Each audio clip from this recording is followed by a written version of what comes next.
In this episode of the Refinery Podcast, I'm talking with Jason Lang and Mary Lynn Bolden. Collectively, they make the MJ of MJ Senior Living. They are incredible owners of 9 senior care facilities, and they are incredible people. I think you'll love hearing how caring they are. I think you'll love hearing about the approach that they take to leadership, and you'll love hearing about the legacy that they're building. If you care about building an entrepreneurial business with heart, then you need to listen to this episode. If you want to scale up a business, you need to listen to this episode. So let's get into it.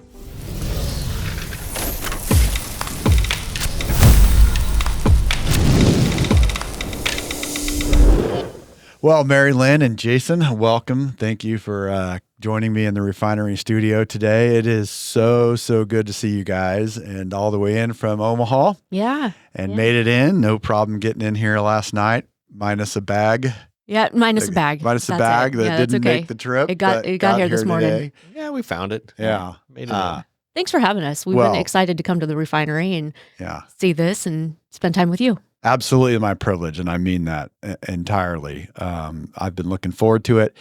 So we met through a mutual acquaintance, right? Paul Martinelli. So one of many things that I have Paul to thank for is introducing us to do some work together.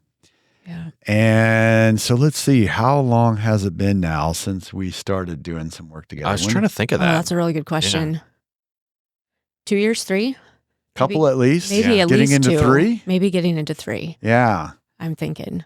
Yeah, so I remember going down to Paul's house, and we're there, and we're talking, and we're supposed to have like a full day, and we get, a couple hours maximum into the conversation with Paul, and he's like, "You got to talk to Rick." You got to talk to Rick. I know who you Rick's need. your guy. I know who you need to talk to. I love that. Yeah.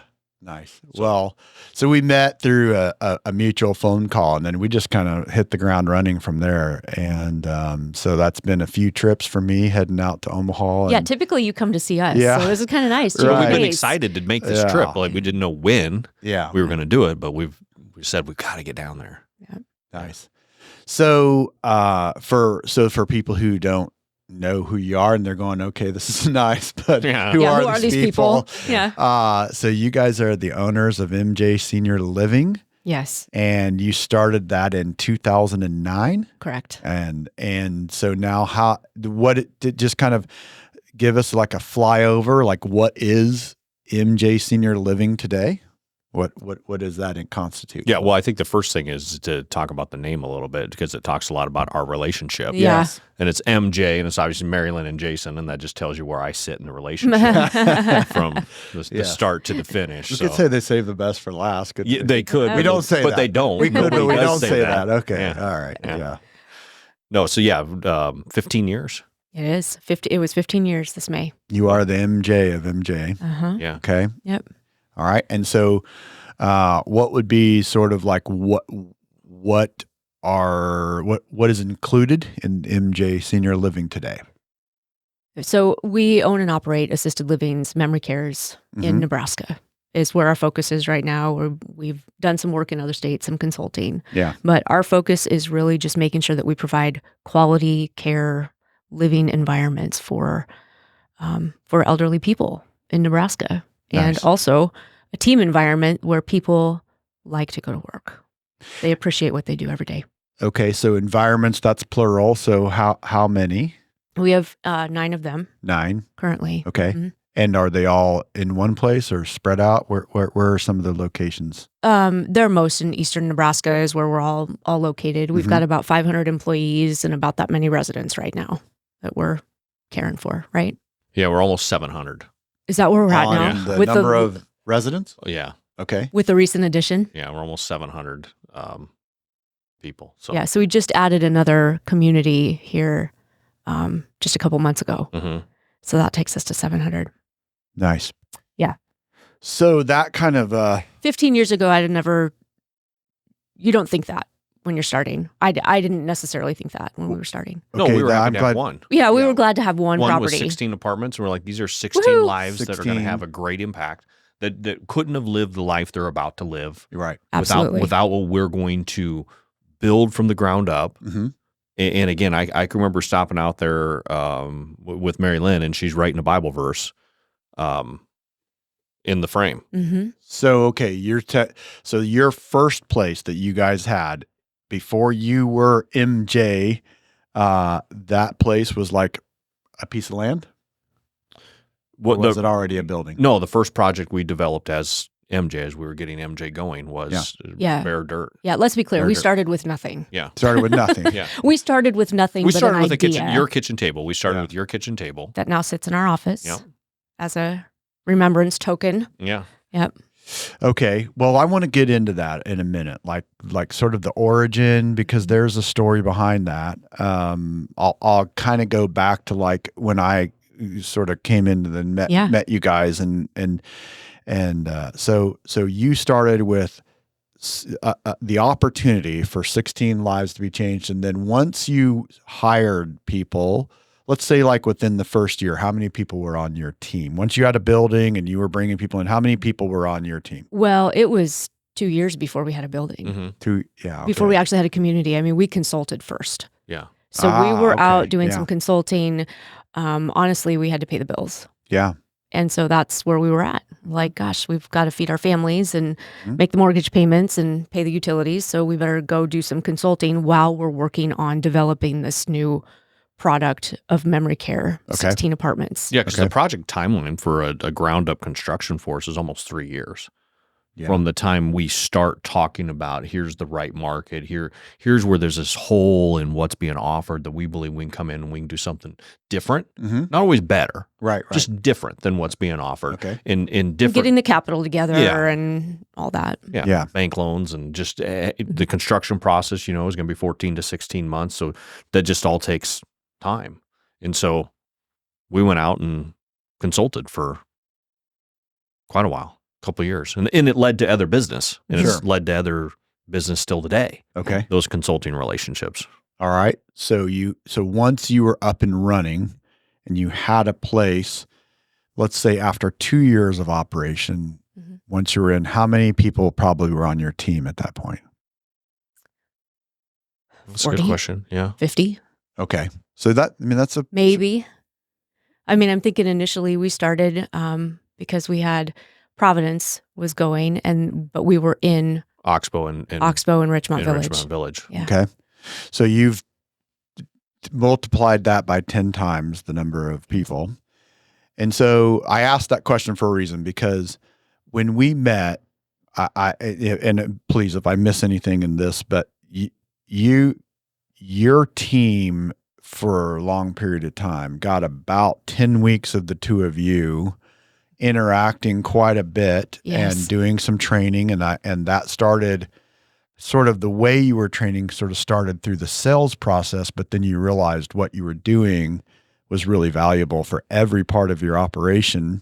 And I would say it's not off the mark to characterize what you were doing was training your team in a coaching approach. You were literally taking a coaching model of intervention, essentially, and you were taking a sales model, putting those things together into your own sort of signature training, right? Right. And that's where you came in. And that's where I came in, because so if we go back like 3 years, then the game had changed quite a bit by then, and so now based on the sort of expansion of MJ Senior Living and all the dynamics involved there, that really did mean that it's not the best for everyone involved for you guys to be like right in the room for that amount of time with that many people.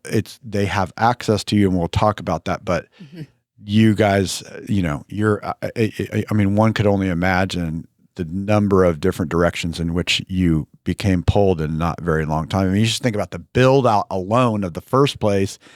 And I can only imagine like what, it's easy for us to like get the summary outline, you got to, but I bet every single day, like you got up and you didn't know which direction you were probably going to go on a given day, even during that initial phase. Do I have that probably? Yeah. Close, I mean, it was, it's just when you're in a high growth mode and that's what we were in as we look back on it, we wouldn't have called it that at the time. Sure. It was just life. Yeah. Just what we did. Yeah. But when you're in the high growth mode, you're just completing tasks that need to be completed, or I am. Yeah. Right. That's just these things need to be done, and there's not a lot of forward thinking on my end. This is where Mary Lynn and I's partnership has been so great because she sees a lot further forward. Yeah. She has that vision of what's there and what's next that I just naturally don't have that same tendency.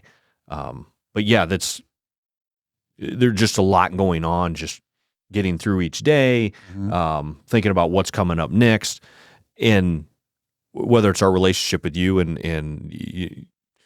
we quickly realize we can't just do it, the two of us. Yeah. It has to be more. Has to be. And not only because the workload is such, it has to be more. Yeah. But we're not that good.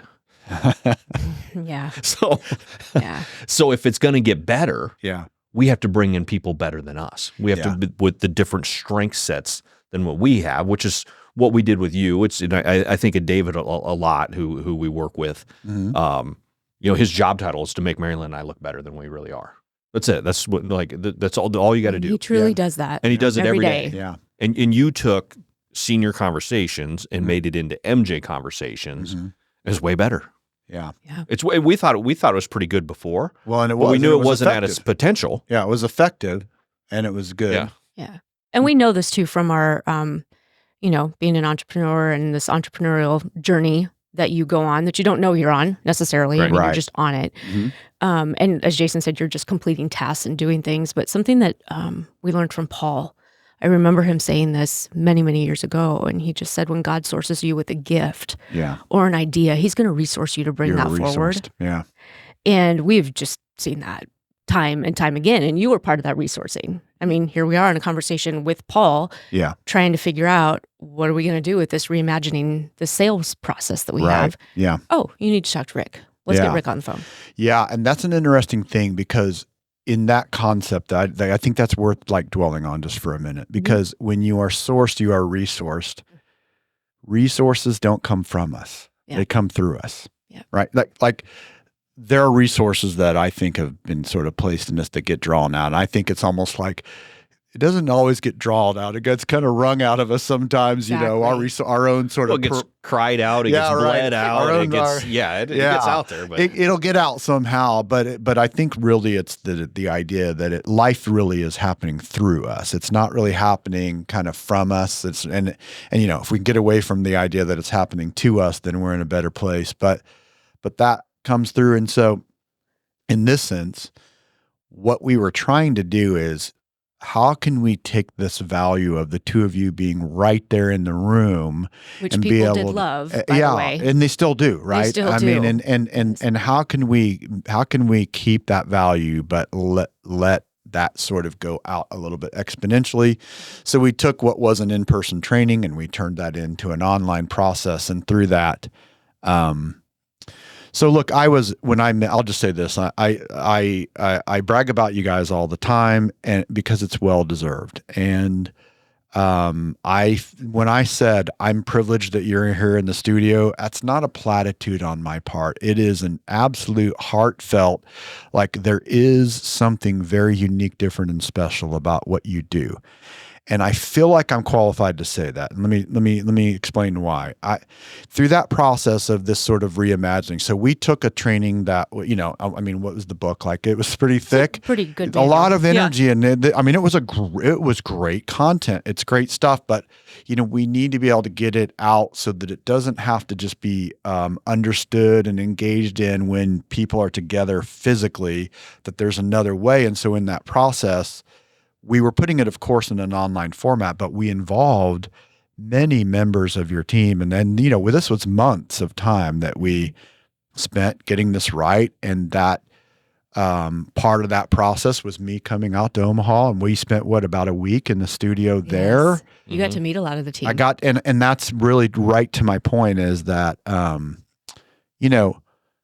I got to see, like, prior to that, we were doing like Zoom calls and we were kind of interacting and, there's all this work going on and, like you would kind of like brain dump and then I would take it and you guys were doing what you do, like what you described. It's like you're doing all the stuff to run this organization. And, but then I got to like sort of be on the ground a bit with the people. And first of all, listen, you guys have an incredible team. And my first experience with your team, I think this is, I want to say this because I think, there's a really great saying, clarity is kindness. And what my experience is we're in the little town of Wahoo, Nebraska, in a bank building, down in the basement, nice building. It's a gorgeous building. And we were down in this room that they had allowed you to use for training. And your offices are sort of like around the corner, right? Right. But, so I get in there and I don't know, there's probably 30 people, 35 people-ish, And in about the first 5 minutes, you were up in front of the room and you said, this may not be for everyone. And if it's not, that is okay. Like, we welcome you to leave. If we have a certain way that we do things and, we don't apologize for it. This is our way. And, this may not be the place for you, and that is okay. And so I was like sitting in the back of the room going, that is brilliant. Because you think about like, you bring people in and you want to like, cheerlead and you want to rile them up and get them excited for this new journey in life. And you were like, you might not like this. Yeah. If you don't, it's okay. Get out. Right. Well, I think we've come to the conclusion we can't motivate people to do anything. Right. We can get up and say something inspiring, but people have to be motivated to do a good job because they want to do a good job. Yeah. It's not about us. It's about who are you as a person? Are you just naturally inclined to autograph your work with excellence, no matter what it is? Yeah. Well, for me, I'm mostly a spectator in the room. And the reason why I was spectating was for the purpose of the redevelopment, reimagining of this whole sort of curriculum and training. And so I'm there to sort of observe it and take in what I can. And of course, like, the people in the room were the people that you could trust. You could trust your kids with. You certainly, could trust them with your loved ones. If you had to go on vacation, these are the people that you want as your next door neighbors, right? And that was apparent. And then you start listening to like sort of the richness of their background, and everybody had a story. And I thought the training was really great at sort of bringing parts of that out, and there was a lot of interaction.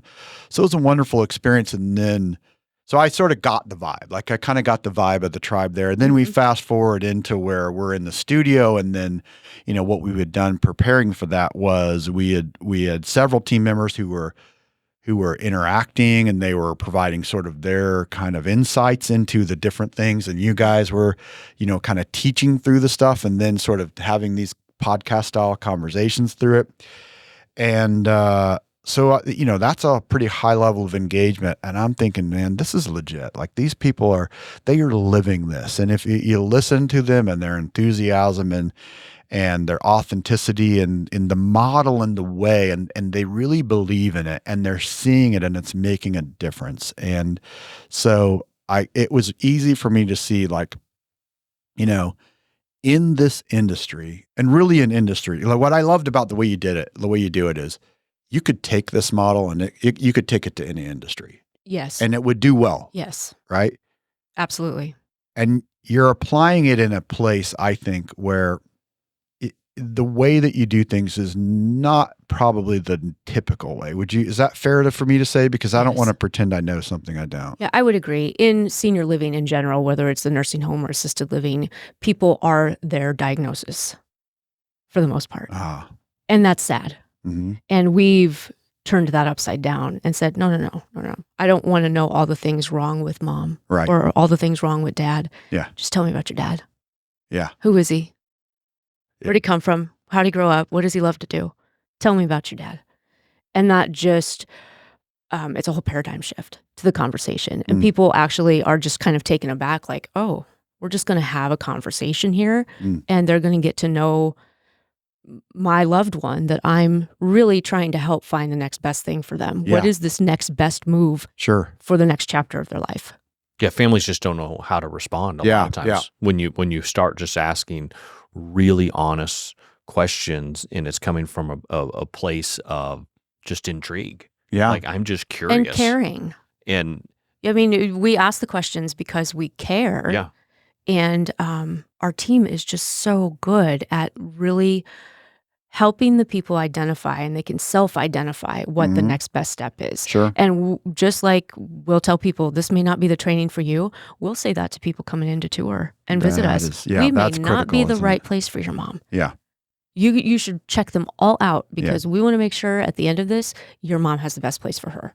It may or may not be with us. It happens regularly, not like every day or every month, but it happens regularly enough in the sales world to where the sales directors, the executive directors, those that are in the trenches every day working and just loving on those families, loving on those residents, loving on each other, they know when it's not a good fit. Right.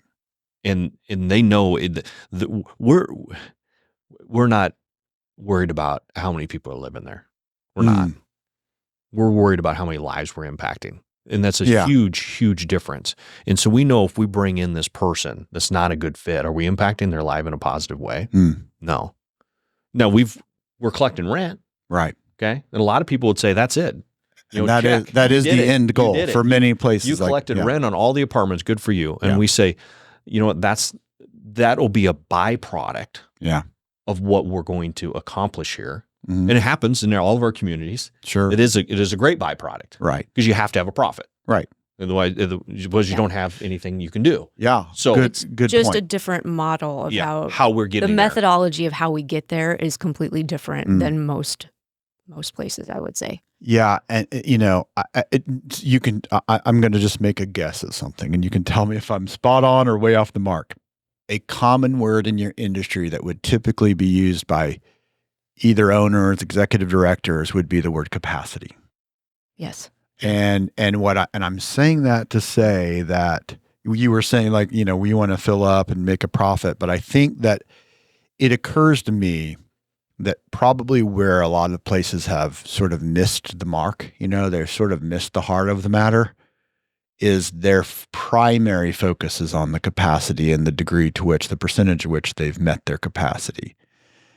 And I think in that a lot could get missed that comes out of the types of conversations that you have and the way that you do it, and not just the way that you two do it, but it is your culture. It is what you guys have, taught your people to take on board and to sort of internalize, right? And am I on the mark there? Do I have it? One of the things that we always talk about in the class is, and I think we tell the story in one of the videos actually, is when I was a brand new executive director, I was really young. I was 22, maybe. Gosh. Just turned 22 as an executive director.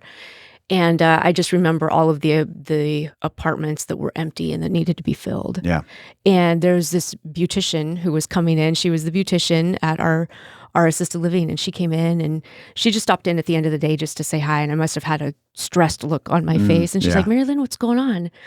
I said, Mary, all these apartments that we have to fill. And she's like, oh my gosh, Mary Lynn, you don't have to worry about that. God's got this. And she's like, he has a name for every apartment. He knows who they are. He knows who you guys are going to bless. He knows who you're going to help. So come on, let's just go. And she grabbed me and we went up and we prayed over every open apartment. Wow. And that's just the model that we've taken with us everywhere, is like, these aren't empty apartments that we're focused on. We're focused on the who of who's going to live there and be changed positively. Their family's going to be positively impacted. We are going to be. I mean, most of the time, the residents impact us more than we could ever impact them. Yeah. Oh, it does seem fair at times. Yeah. It's like the stories They're so special to us. Get to hear and just the lives impacted. It's like, wow, you have no idea what that just did for us. I find this so fascinating. I want to dissect everything you guys just said, because, and we won't, but I feel like what makes that so special is there's probably a lot of people who are owners and they've missed that. Like, they might own a lot of facilities. Yes. And they might be missing that. Like, they might they might be getting something that is a reward and a return, but they might have missed that. And I don't want to like sort of pile on here, but just let me say, what I find fascinating is the fact that like you were an executive director. You were in a position like most people would go, oh, the beautician and the executive director. Well, which one of those is higher? And that's all the level of thought they would put into it. Like, who are you to tell me that I shouldn't be worried about? That has never occurred to me. That's right, interesting. Right. You have no idea the concerns that I have. You have no idea the level of responsibility. Like in that moment, your humility to just like listen to her. Like I was in a meeting today and I just reminded everyone, every single person in this room is a person of influence. Oh yeah. And so I just think about her. She did not have to say that to you in that moment. She chose to say that. She said it out of a pure place, but the impact of her just saying that and then like taking you and going. Oh yeah. That wasn't about that moment. I remember it clearly as if it was yesterday. Never thought of it in that context before. I've never thought of it like what that I mean? ever. It's absolutely, it's who Mary Lynn is. Yeah. She will put people at ease very quickly. Yeah. And again, people are always like, well, you have business cards or what's your job title and stuff. It's like, oh, well, that's Mary Lynn and I'm Jason. Yeah, I don't have a title. Unfortunately, we get No stuck card. doing a lot of stuff we don't want to do, but we try and delegate as much as we can. She's them, I'm the J. Yeah. That's it. That's what we tell people. And it kind of throws some people off at times. Yeah. When, and yeah, it's a kind of a loose attitude to have towards it, but it's true. Yeah. We're here to help. Yeah. And that's it. Whatever that means to you. Right. And you take the example of the beautician, they obviously had a relationship. They had some conversation before where the beautician said in her mind, Mary Lynn is somebody I can just go have a conversation with. Sure. And I can have a conversation not only about the business side, but even on a personal level. Yeah. I can talk about God with her. Yeah. Yeah. And it's going to be okay. Yeah. And she's not going to judge me. There's my job or right. Yeah, right. And we're just going to do this. And I see this happen time and time again because I have the privilege of being across the hall from her. What's privilege 9 times out of 10? Right. Thank you. we won't talk about the one. We'll leave the one. Yeah. The one, we'll leave the one out. All right. It's usually she's yelling at me. But I get to see it in action all the time. Yeah. Where people are calling and it's anybody. Yeah. In having what appears to be a flat organization from a hierarchy standpoint is not ideal. Right. It can cause some confusion. So we've spent a lot of time trying to get people to understand while we're available. Yeah. There is also, depending on what it is, right. there still kind of is that chain of command. Yeah. And there's some, because we can't be undermining people. There's just a certain Yeah. steps that have to be taken, and our people get it. Yeah. They really the people do. we get the pleasure of working with, they understand it. Nice. And they love it. And so, she might get a call from a housekeeper somewhere that's having trouble with God. Yeah. I mean, what other person that's running an organization like this can say that a housekeeper picked up the phone, texted me, called me, sent me an email because they wanted to figure out how do I get a better relationship with God? Yeah. I don't know what other organization that happens in besides a religious organization. Right. Right. And I've talked to some people in religious organizations that they don't have those conversations. Right. Yeah. Yeah. But this is Religious happening. in name only. This is happening. I love that. I love that. And so like that moment has influenced so many other people. It's probably led to attracting other people who will also have that same kind of humility and that openness to learning and growing, because the model that you teach is really a model where you're not holding all the answers. Right. In your industry, there's a lot of compliance issues. There are some things like you must do this step, then that step, and we must have this and not that. And so there's a lot of that built in. And of course, you've got people doing nursing who have, of course, incredibly strict protocols. So that's not really what we're talking about here. And when you say it's sort of loose, it's well said, because it's not loose from the standpoint of laissez-faire and this is come what may. It's the idea that, look, we're able to focus on what's important, and we're able to not make the things that most people believe are important and have no real bearing on the situation. Like we don't need to reinforce our position or our authority or whatever in all these situations. And the concept of what is our primary focus is we are here to help. Yes. This is what we're here for. No Something matter that what. we often tell our team is just keep the main thing the main thing. Nice. It's all. It's pretty simple. Yeah. Just keep the focus on the resident. Whenever you're having a discussion about what's best in this situation, is it best for the resident? What is the best outcome for them? Then we know we're doing the right thing. Nice. And that has helped a lot of people in our organization. When we say keep the main thing, that has helped them stay focused because it's just so simple. What is the main thing? Quality care, a good work environment. But it takes a year. Yeah. When they join Why is the that? organization. Like, I'm curious about that. Why does it take a year? And they get the culture because our culture is different. Yeah. And so people come in and they make a mistake because guess what? We all make them. I've made a couple today already. I mean, I hate to be the bearer of bad news, but we're making mistakes on a daily basis. Now, what we're trying not to do is make the same mistake over and over again. We're trying to make a mistake, learn from it, and move on. People are used to, a lot of people that are coming in our industry are used to making a mistake, getting written up, the reprimand, making a mistake, getting two write-ups, making a mistake, and now they don't have a job. And we just don't have that type of issues for the most part. Yeah. Because we're saying apply common sense. Yeah, right.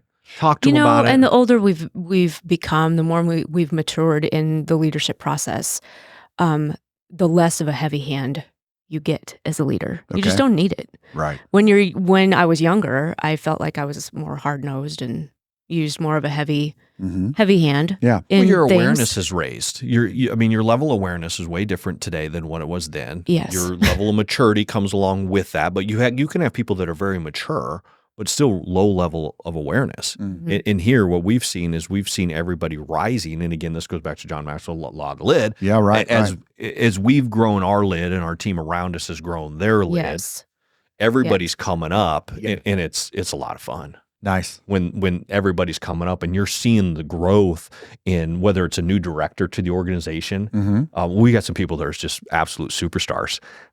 In the growth it's unreal. Yeah. Nice. So to see them, it's almost like they hit a moment 6 months, 9 months, maybe a year in, and that moment is like, oh my gosh, it's me. It's me. I have to change how I responded. I have to change how I reacted in that situation. And it's like this light hits, like, yeah. So, okay. So, I want to unpack that a little bit because, first of all, let me ask this question, and for both of you. What is something specific that once upon a time you probably got like wrapped around the axle about? Like this used to really get, and now it's like, oh yeah, okay. Like what is? Give me something specific. Paperwork. Okay, what do you mean? And explain that? Well, I do like to follow the rules. Yeah. And if paperwork wasn't completed the way it should have been, I could never understand why can't we get this right. And I think since we started with MJ, I mean, we literally at one time, for a different company, had a policy manual that was like this thick. Yeah. There were so many rules. People couldn't follow them if they wanted to. Yeah. People were requesting, like, where's our hand washing policy? Yeah. We're like, you need to fire anybody that needs a hand washing policy. Like, they should not be, like, you trust them to pass meds but not wash hands? Come on This is not the military. Right. Well, it was just crazy, the things we had policies for. And we went through that and we literally said, okay, what does the state require of us? Right. What does OSHA require of us? That's probably all we're going to do. Yeah. Well, I want to add to that too, because if you have all these policies, you know what that makes? Somebody's got to be the policy police. Yeah. And we have policy police everywhere. We did. So, oh gosh, it was terrible. So now you're getting into the second part of my question. So paperwork, was there something else, by the way, for you? Like this really used to bug me, and now I'm like, this is. I'm pretty easygoing. Okay.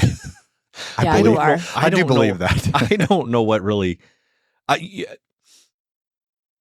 There used to be like we don't have a lot of reports, so we have basically a census report. Yeah. It's a building status report, and it used to really bother me because people would go in there and change formulas. Oh yeah.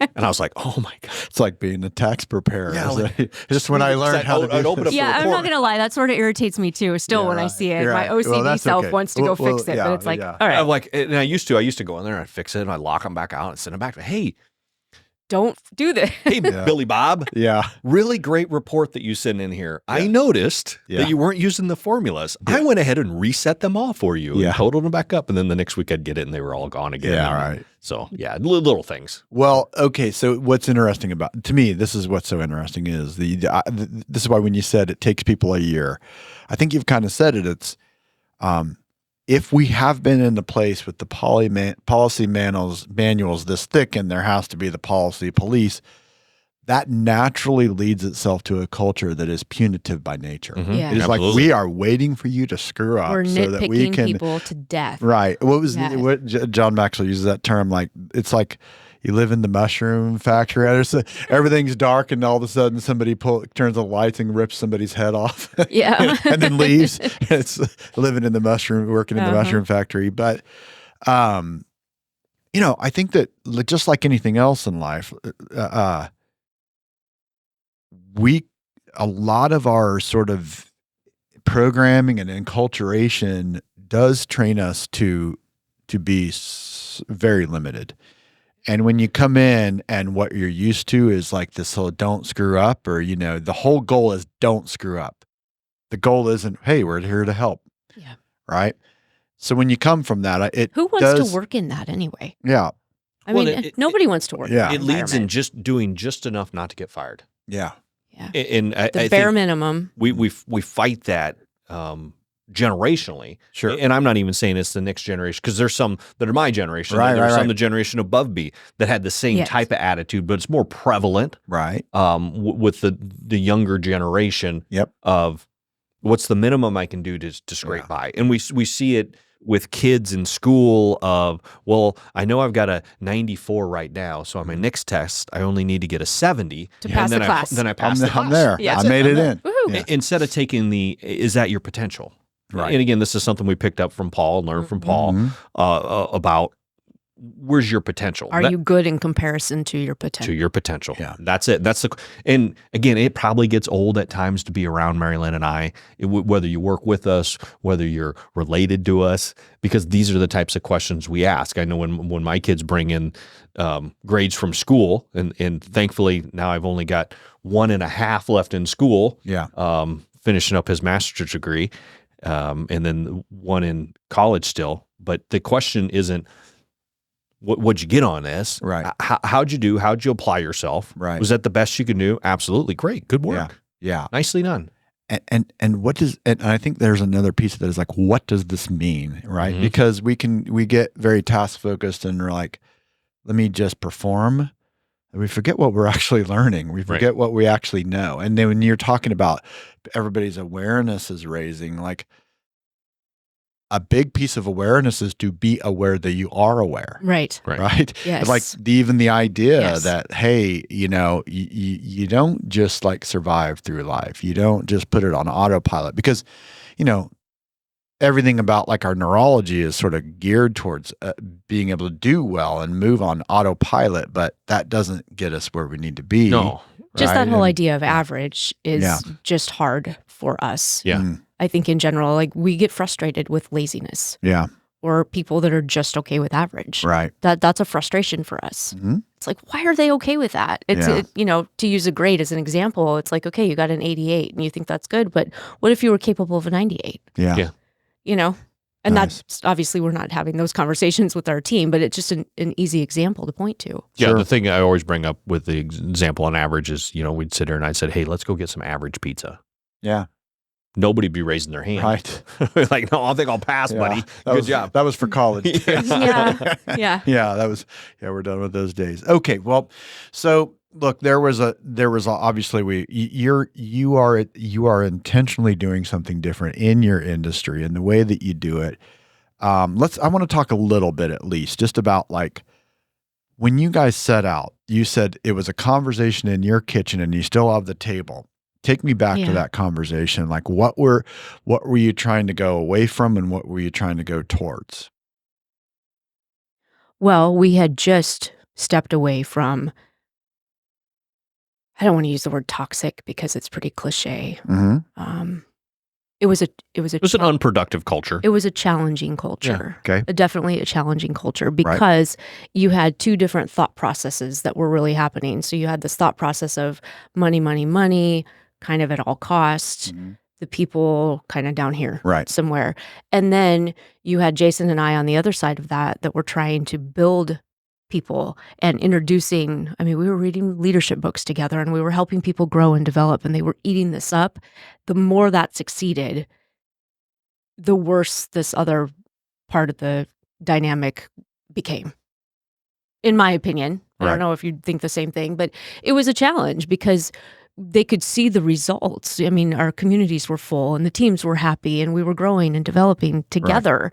And yet it always came back to, but the money, it's like they weren't getting enough in their pockets and they were getting a lot. Right. Yeah, it's the question of short-term profits versus long-term gains. Yeah. So we were always in the long-term gains.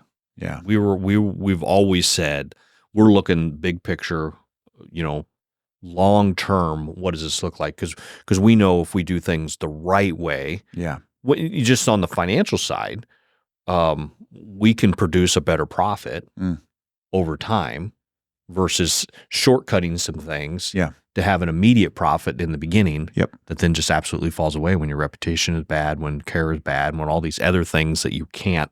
And we have talked to providers over the years who do exactly that.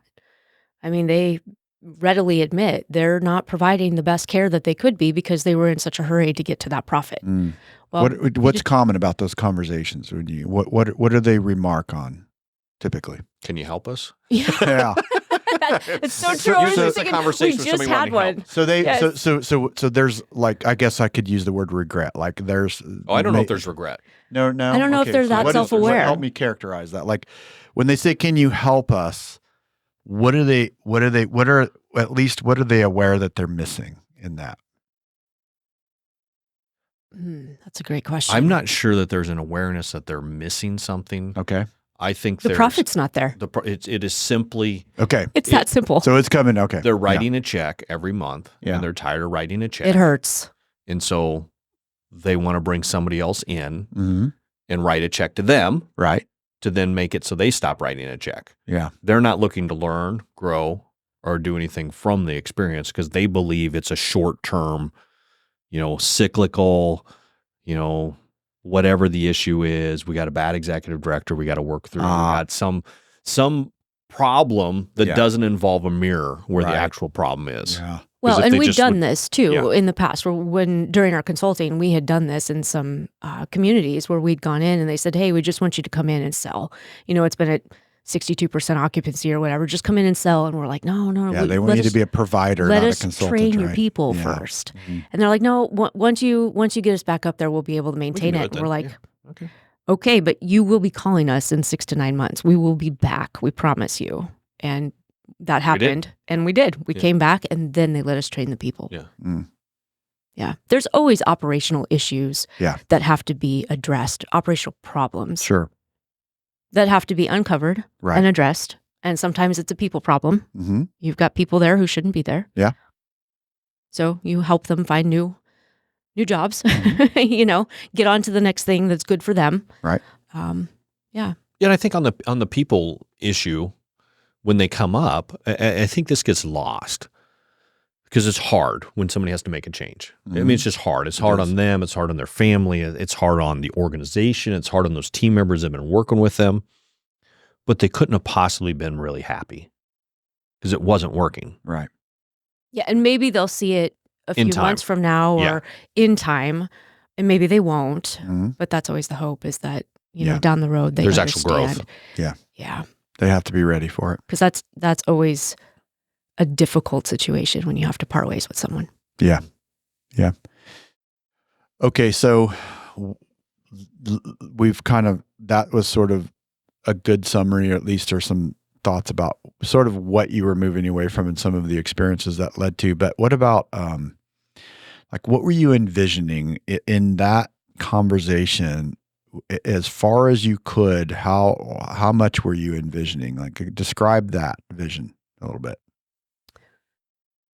I think one of the first things came to mind as I reflect back on our initial conversations is one of the first things that came in and we were talking about was just making the ordinary extraordinary in senior housing.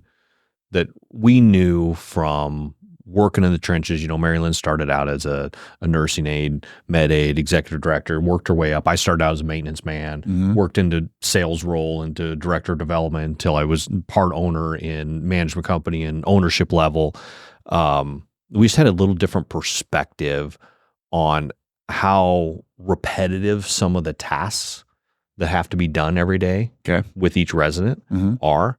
And how that is such an extraordinary thing to be able to do that ordinary task every day and make it special. Whatever the task is. Whatever the task is. I mean, it might be putting lotion on a resident's feet. Yeah. You can make that a task or you can make that an experience for the resident, where you get to chit-chat about things and visit and hope they enjoy that few minutes of time with you. So it feels like, oh gosh, it felt like they were here for 20 minutes. It seems like there's an element to what you guys are talking about. What you're describing is where we would normally view the ordinary as maybe mundane. Yes. We could probably put a few other adjectives in there. It's an opportunity. Oh, you've completely changed your perspective on it. Like, this is a chance. I won't tell the story. I'll just say that there is a great illustration of there was a young man with Down syndrome who was the bagger at the grocery store, and he would put notes in. That's a great story that people should understand. Yes. But that, what ended up was that in that store, everybody would just want to get in his line, even though all the other lines were open. And then everyone else started finding little ways to be special, right? In their little thing. And so, again, that story needs to be told way better than I just did, because people need to understand that. But I think that's sort of what you're going for. The point is, everyone wants to be somebody. Yeah. And we can help people feel like they're somebody. Yeah. Nice. We can remind them, you are somebody special. Yeah. Wow. Yeah, and so we knew that was part of what we needed to do. Okay. And then as we continued to develop that conversation, it's like, what is our essence? And we came up with MJDNA, Courage, Leadership, Excellence. And we spent a lot of time. Like, at the time, it felt like, to me, too much time. Yeah. Like, we just continued to work through the words while the words were the easy part as far as courage, leadership, excellence. Yeah, we beat it pretty good for a while. Yeah. But because you read the books, your mission, vision statement, it should be 5 to 10 things. Right, it should be all this. And we just had 3. Yeah. And so we had more than that.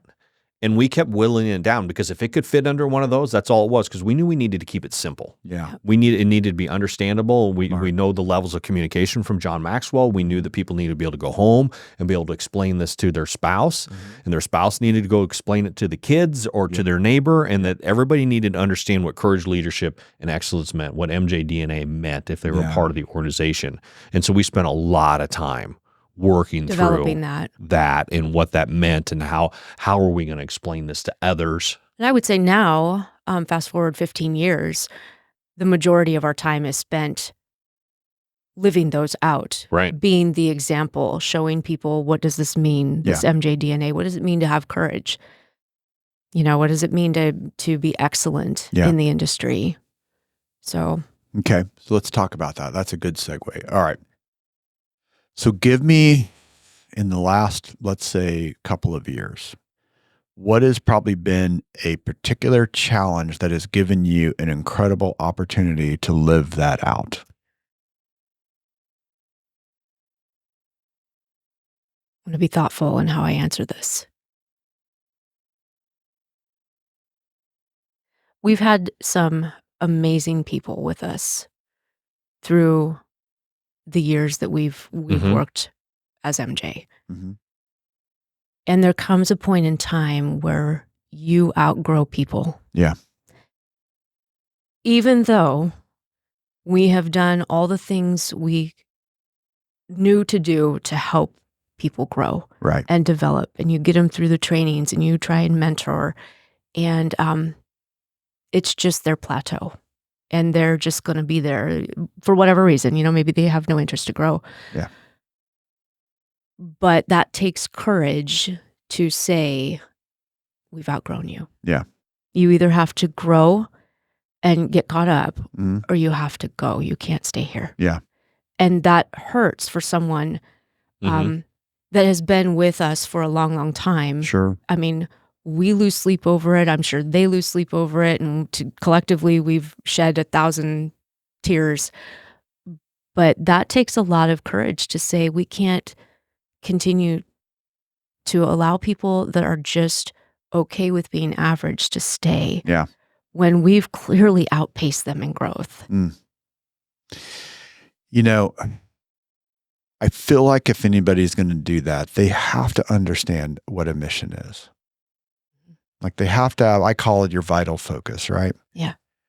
And one of the things I try to encourage people to do, and I want to do the same thing, is you got to build the people around the company, not the company around the people. Because I think what makes that so courageous is that so true. The natural, easy way to do is just to sort of acquiesce, just to sort of shift the mission a little bit, shift the outcome, shift the results, shift the expectations. Well, and you can manipulate any mission to work in the circumstance, right? Yeah. Well, and I think because, and the reason why I say that is you've clearly articulated, and I am here to verify that you care about you. When you say you care, you're not just, that sounds good on a camera or whatever, that this is really who you are. And, but there is an understanding when you are on a mission that the mission is actually bigger than an individual. Yes. And that's tough. Like that hurts a little bit, right? To say that. But I think that's when you get to that point, like, look, I honestly, if we were, having dinner together, I like your company, but this is not a good fit. Yeah. But the basis upon that, I mean, to me, the best basis upon that is there's a mission that we're doing and that we're advancing, and us being together, and that mission is actually compromising in the ways that you just described, right? Shift it, alter it, right? And that's when I think back on some certain situations, that's exactly what it was. It was compromising the mission we were going after. Okay. So it hurts. It hurts. Okay. So you've led me to another question. So you talked about you go in and what you got to do is look in the mirror. Yeah. So I want you to look in the mirror and I want you to say, okay, look, right now, I have to make sure that I am not allowing the mission of this company to outgrow me. Like where are you now pressing into growth to keep up with the growing company and the growing mission? Like what's it right now? I think, look, there's probably a lot of people that are going to watch this and they feel challenged. Like I feel challenged right now. Like I told you my story, like get better, right? That's another story for another day. But the point of it is like, I am quite aware right now that I must grow. So what is that for you? Like where do you feel like right now, this is the place I feel like I'm sort of being compelled or called to like grow with this? Oh, it's easy for me. Yeah. Okay. What is it? Well, I've got to get out of the day-to-day. Okay. Explain that. I have way too many tasks that revolve around me. I would agree with that. Okay. Like things You would concur. things would not function Okay. as they should if I wasn't doing these tasks. And they're not things that other people can't be trained to do is the problem. Yeah. So it's not something because it's in my skill set. Yeah. It's just something because I've just always done it. That I continue to do it, but have to train somebody else into the role so that they can do it, so that I can go do other bigger picture type things. Right. Does it feel painful, the idea of training somebody else to do it? The training, yes. The giving it up doesn't feel painful at all. Right. It feels like a tremendous burden right now. Yeah. I want to verify, like, because that's I've kind of learned that from you. Like, you told me the other day, you're like, look, I've been really good pretty much all along. Like, I don't take this home. Like, you have a pretty good off switch, an appropriate off switch, you know. And I was explaining in the truck, like, I kind of need the off switch, right? Mm. I got it on to 11, you know, as the, so talk about that a little bit more as far as like, no, I mean, that the shifting. So you want to get up at the training piece. Go back to I interrupted the training. No, that's okay. My ability to train in some of this is because I use a comparison model. Oh, what is that? I'm comparing myself against others instead of comparing myself against me. Wow. Yeah. But when I watch Mary Lynn do a training, and then I go to train somebody, I'm like, oh man, that really wasn't that good. Mm-hmm. Like it was good for me. I see. But they should have some better training. So what I've been attempting to do is I've been cutting a lot of videos, individual videos for people. Nice. To train them. Which are very successful. They're being very well received. Yes. Very well received. But I need to be by myself. I need to get it done. I run through exactly what I need to tell them. I mean, I'm very thoughtful. Yes. In how I'm trying to put the video together for this person. Okay. The smarter person would be just doing a generalized video covering the same task. So there'd be these library of videos. Yeah. Not quite so how to data enter, the QuickBooks, how to pull a report. I've got these videos, but I'm actually talking to the person. I'm saying their name and I'm saying, and here's where you go. And I know I know you're worried about this, but that's okay. You can do this because I know them. Yeah. And I want it to feel like I'm right there with them. Yep. And I've been getting great response on these, like, oh, this is so good. Yeah. So I can help with that, of course. Because I think there is a way where you can keep that personal touch, but to a larger audience that, and you know, I'm not here to say one way is the best way, but I think you think about the result you want to get. And but rolling over to your thought on my ability to compartmentalize, because that is a strength of mine. Yeah, it is. That is part of the concern is once I give up a task and I think it's being done, then that's kind of out of my mind. Yeah. Like I'm on to the next thing that I should be responsible for. And so finding that right person to come in and take on those tasks that can 100% trust with doing it well. And the information. Yeah. And when I say doing it well, I'm less concerned with the accuracy of the information, more concerned with how they treat people. Yeah. Because in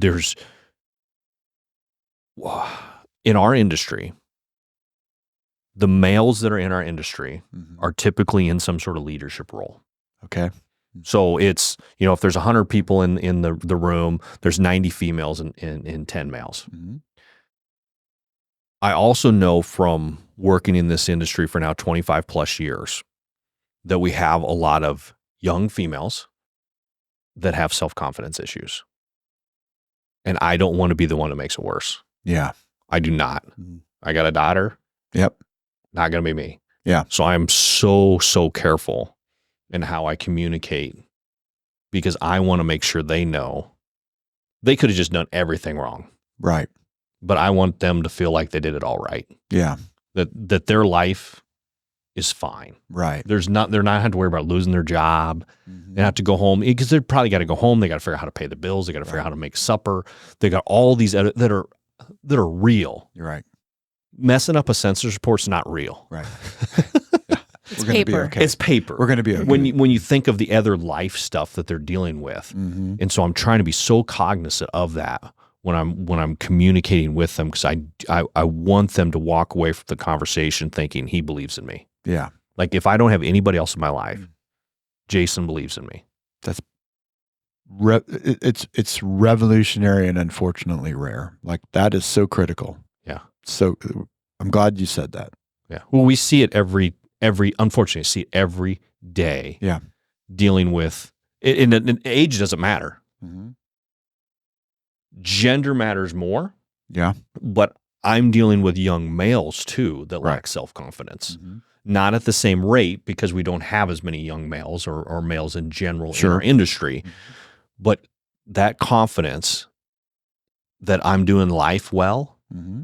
that I'm doing anything well, is just missing. Mm. It's probably a whole different podcast. Yeah, sorry. It is. But listen, I want to say a little bit about that because this like really gets me where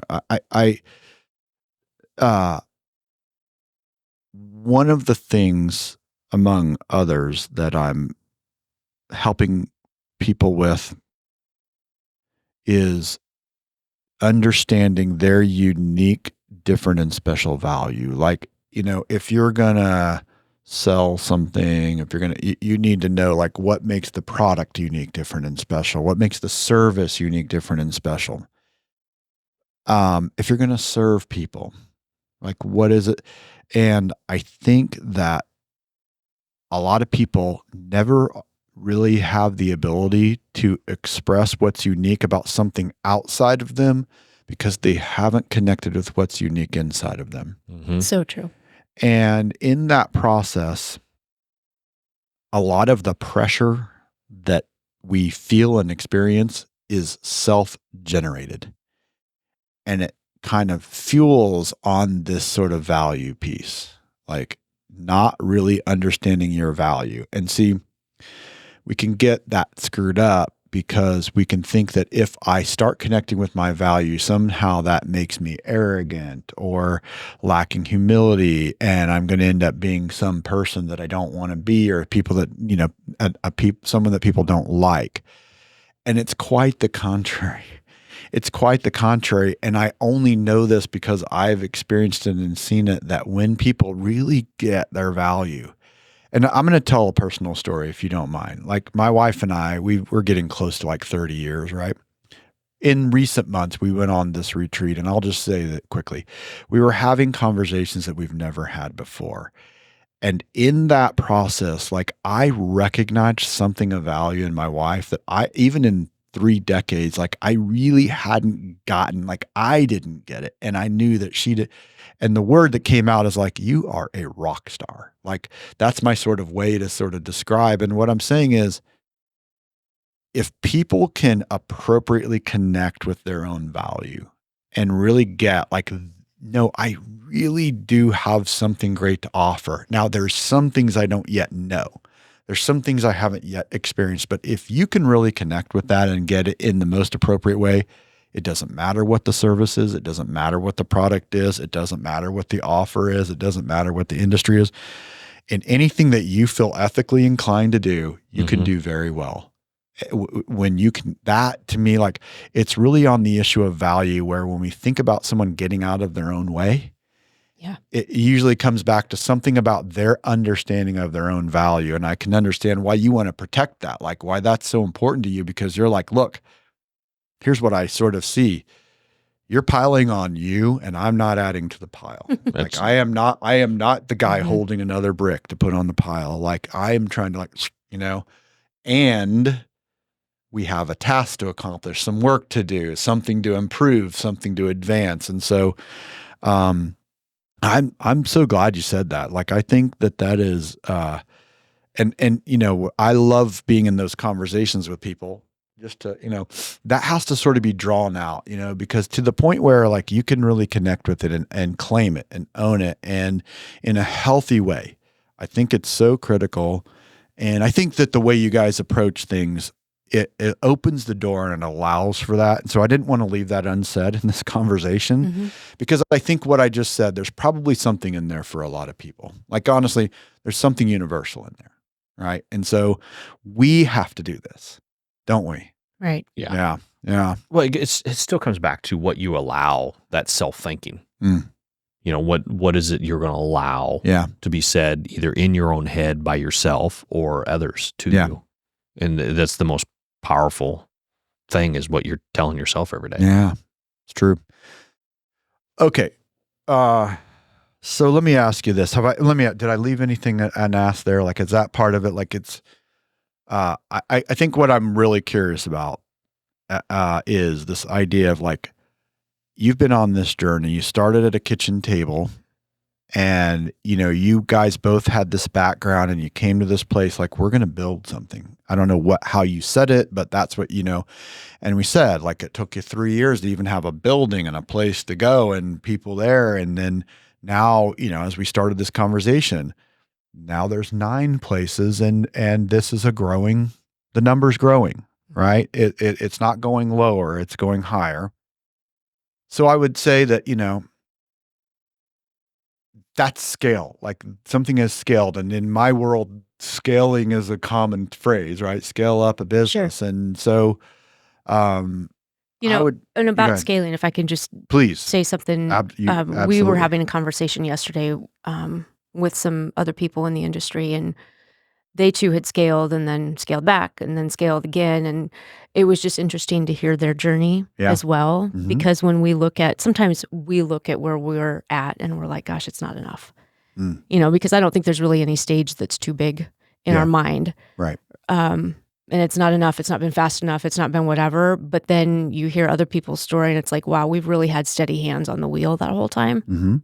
And those steady hands truly belong to God. Yeah. In my opinion, he has been the steady. What were you going to say? I was just going to add to that. We don't think our growth is enough because we believe what we're doing is so different. Yeah.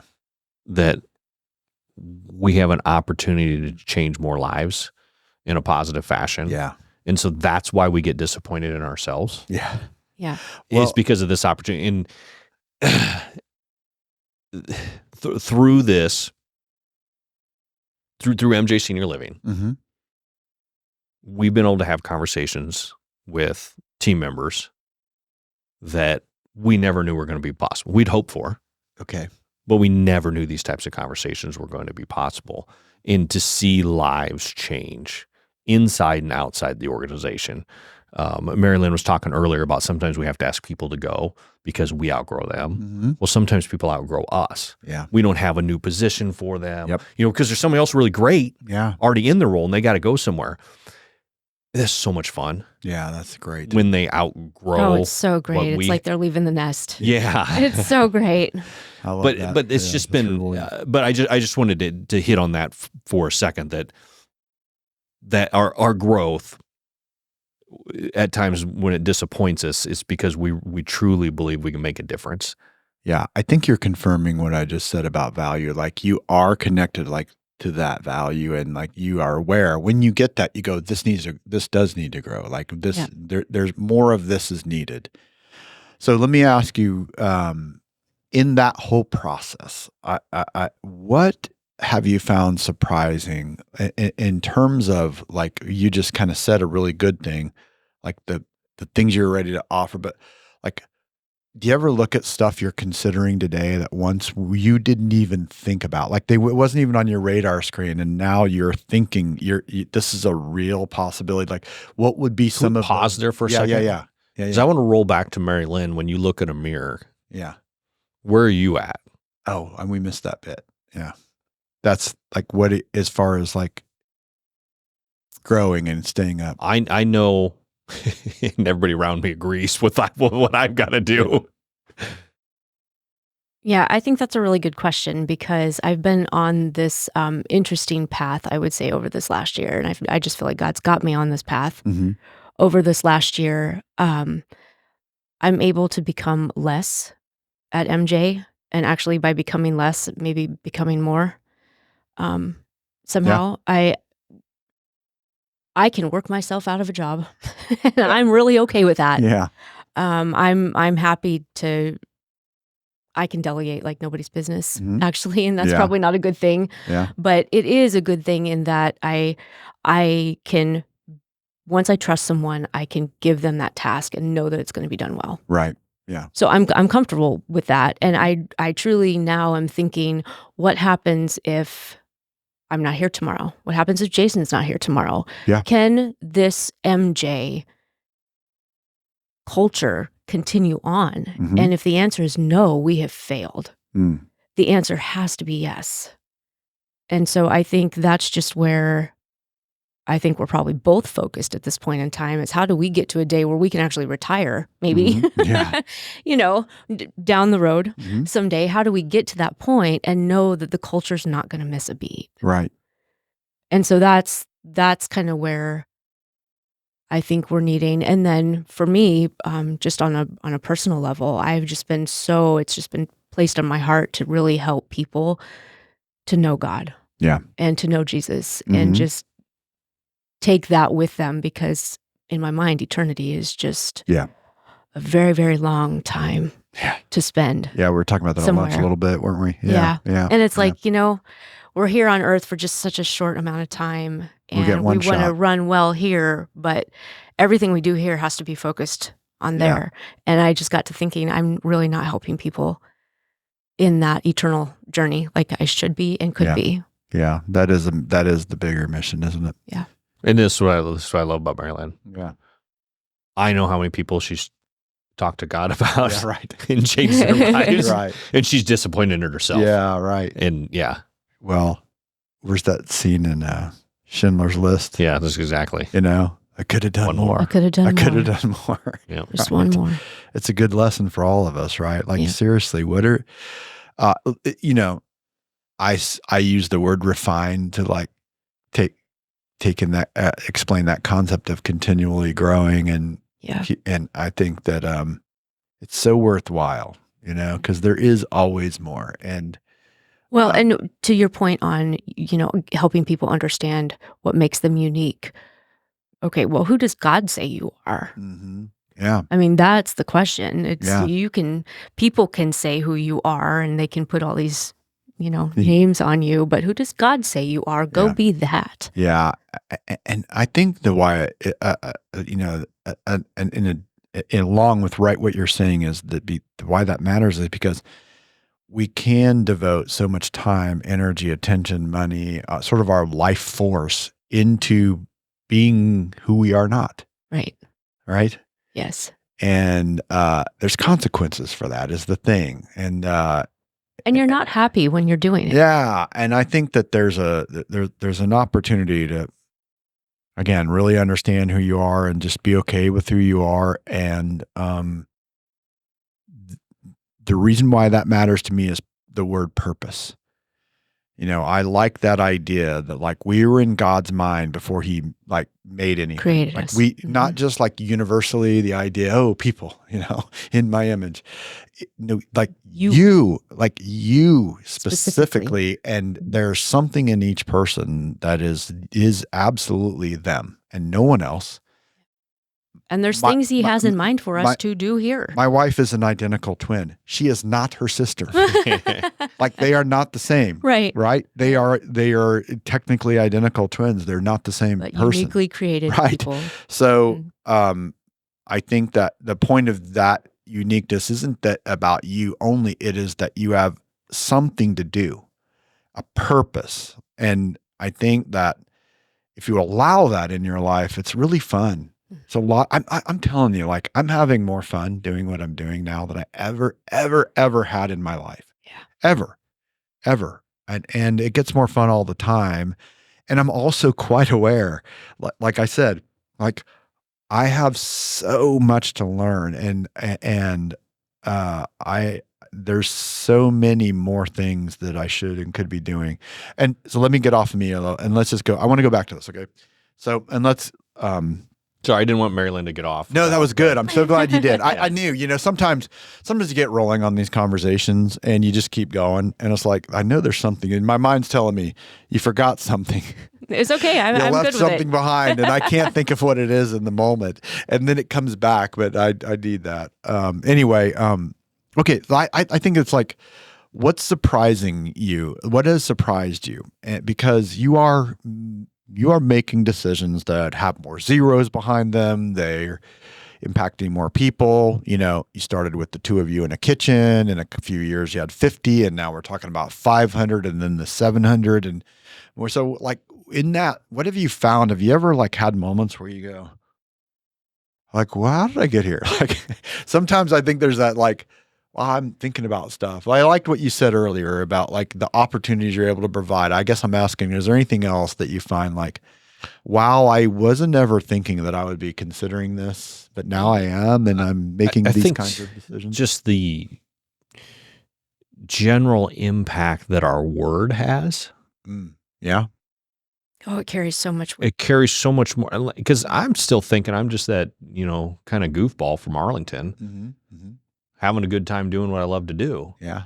And all of a sudden I hear somebody else saying, well, this is what these guys said, or this is what they're, or did you see what they did over there? Or did you hear what he said here? Or you remember when you said that? Their look. Yeah. I mean, did you see how his face reacted or her face reacted? It's like, oh boy. Yeah. This carries a whole new weight now. Yeah. Some gravity in that, isn't there? Yeah. Yeah. And you think about it, we got a couple $100 million in assets that we're in charge of. Right. $35, $40 million worth of budgets, making multi-million-dollar payrolls every year, that it's a lot of responsibility. Yeah. But it doesn't ever feel like it. Yeah. And again, I think when you're in God's will, it doesn't feel heavy. When I think you're doing his work, I think that he can take on that load, and it just doesn't feel heavy necessarily because, he's in control.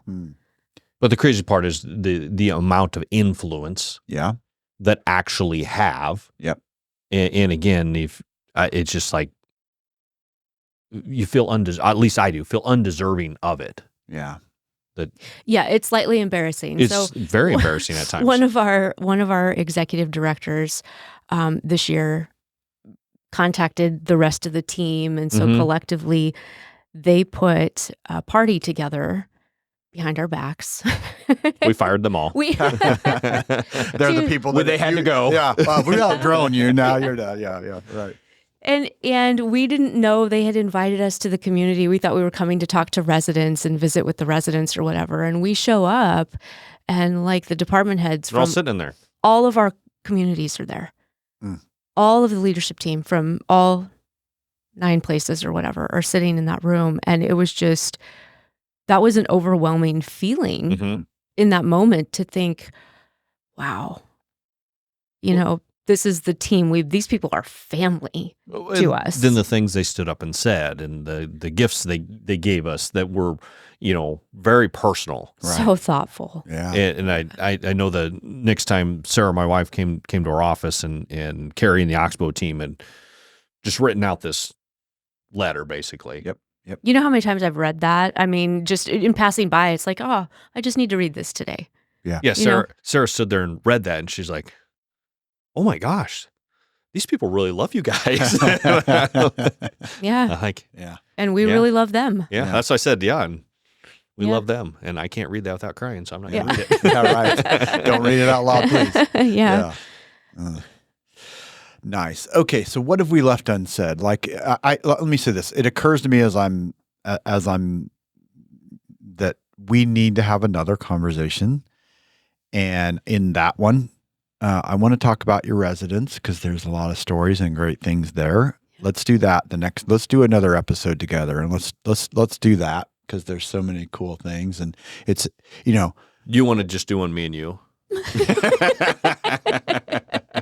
That would actually be really good, I'm sure. So I want to do that because because it's interesting, and I know that, like, in our conversations, how much you've been influenced by your residents. We've talked about your team, and I think appropriately so. But let's make sure that we do that the next time we do this.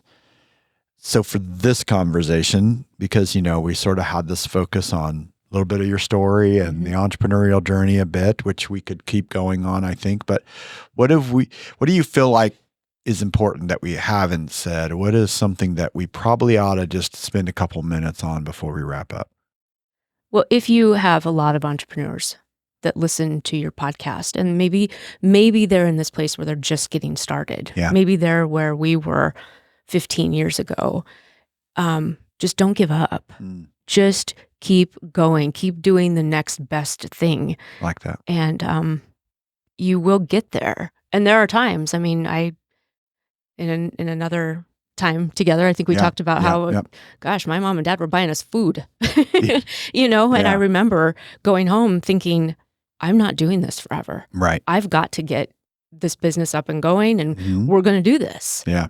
This is what's going to happen. But you have moments like that where it hurts so badly and you think, is this worth it? Maybe I should just go get a job. Yeah. But again, if this is something that God's given you to do and he's placed it on your heart, he's going to resource you. Just trust him. You'll get through. Nice. Yeah. Nobody said it was going to be easy. Yeah. Right. And I think that's the hard part. People look at where we're at today. Yeah.